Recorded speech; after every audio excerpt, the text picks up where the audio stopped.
The theme of the day was No to Licensing of Marriages by the Federal Government, as members of civil society, under the aegis of the Foundation for African Cultural Heritage, FAC, hosted stakeholders in a press conference calling for total rejection of a directive to take over the statutory role of the local government in the issuance of marriage licenses.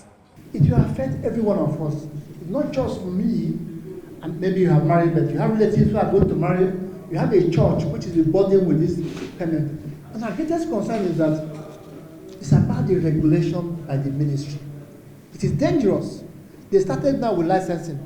You don't know what they are going to come out with next time. What you are saying that the ministry has no place to regulate this. For us to have the Ministry of Interior regulating marriages, there is danger there.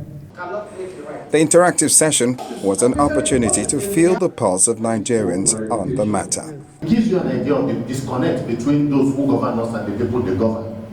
Gives you an idea of the disconnect.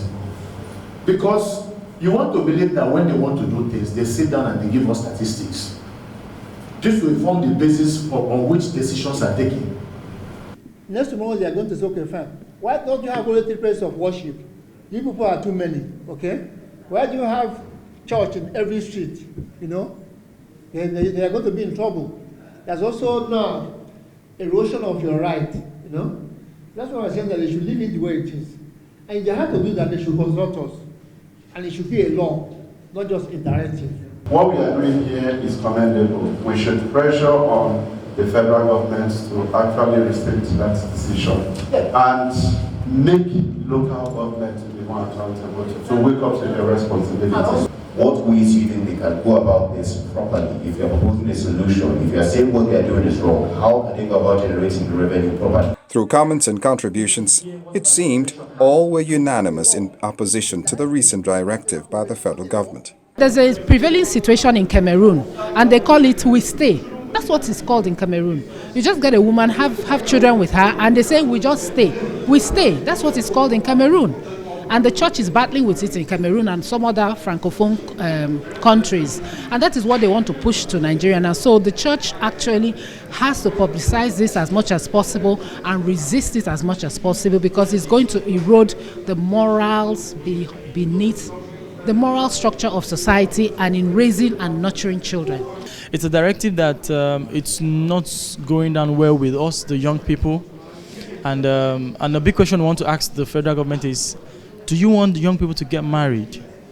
And what is happening between the local government and the federal governments that has been assigned to give this?